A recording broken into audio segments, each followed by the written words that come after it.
Kollapur municipal ఎన్నికల వేళ రాజకీయ వేడి రాజుకుంది. 1వ వార్డులో ఎన్నికల కోడ్ నిబంధనలు గాలికి ఎగిరిపోయినట్లు పరిస్థితి కనిపిస్తోంది.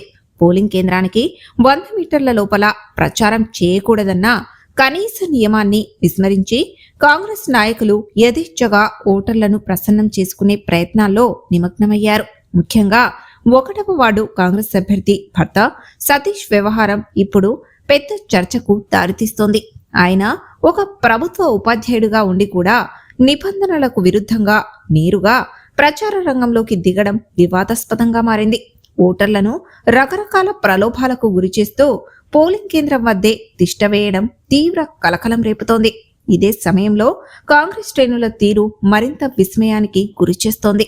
ఓటర్లకు ఇచ్చే స్లిప్పుల వెనుక కాంగ్రెస్ పార్టీ గుర్తు ఉన్న కరపత్రాలను తెలివిగా ఉంచి పంపిణీ చేస్తున్నట్లు ఆరోపణలు వినిపిస్తున్నాయి. ఈ అక్రమాలను గమనించిన బీఆర్ఎస్ నాయకులు వెంటనే వారిని అడ్డుకుని నిలదీశారు. దీంతో ఇరు వర్గాల మధ్య తీవ్ర స్థాయిలో వాగ్వివాదం చోటు చేసుకుంది. ఒకరిపై ఒకరు విమర్శలు చేసుకుంటూ తోపులాటకు దిగడంతో పోలింగ్ కేంద్రం వద్ద ఉద్రిక్త వాతావరణం నెలకొంది. అయితే ఇంత జరుగుతున్నా అక్కడే ఉన్న పోలీసులు, ఎన్నికల అధికారులు మాత్రం నిమ్మకు నీరెత్తనట్లు వ్యవహరించడంపై విమర్శలు వెల్లువెత్తుతున్నాయి. కళ్ల ముందే కోడ్ ఉల్లంఘనలు జరుగుతున్నా అధికారులు చోద్యం చూస్తున్నారే తప్ప చర్యలు తీసుకోవడం లేదని స్థానికులు ప్రశ్నిస్తున్నారు. అధికార పార్టీ నాయకుల ఆగడాలకు అడ్డుకట్ట వేయాల్సిన యంత్రాంగం మౌనంగా ఉండటంపై విపక్షాలు తీవ్ర స్థాయిలో మండిపడుతున్నాయి.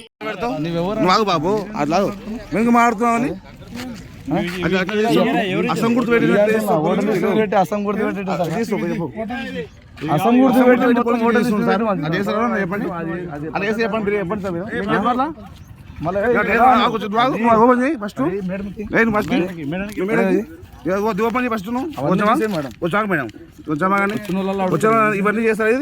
ఇది ఏంటి చేస్తారు? మేము కూడా చేస్తాం. మేము రాజకీయం చేయమంటే ఇవన్నీ ప్రజలు మీరు అర్థం కాలే. ఎవరేసింది ఇవన్నీ? ఇది రాజకీయం చేస్తారా? ఇట్లా ఇది రాజకీయం చేస్తారా? ఇది అరాజకం కాదు. ఇది ఇది చేయండి, నిజాతి చేయండి. ఇదే నీరు చేస్తారా? ఇది ఇట్లా ఓటర్ వేస్తాడా? ఓటర్ లిస్ట్ పెట్టి చేస్తాడా? చెప్పండి. చేయండి. మేము మొగలమే కదా. మేము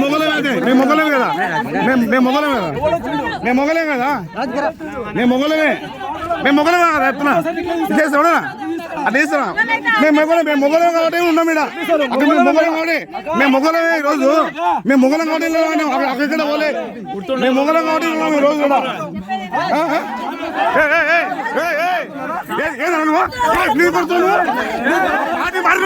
నువ్వు పార్టీ మారికి వచ్చావు. నువ్వు నేను కట్టుకోలేదు.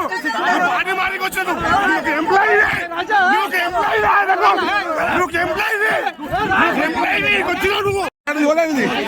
ఓటాడు నీకు ఓటాడని చెప్పు. నీకు ఓటాడని చెప్పు. నీకు ఓటాడని చెప్పు. ఓటాడింది.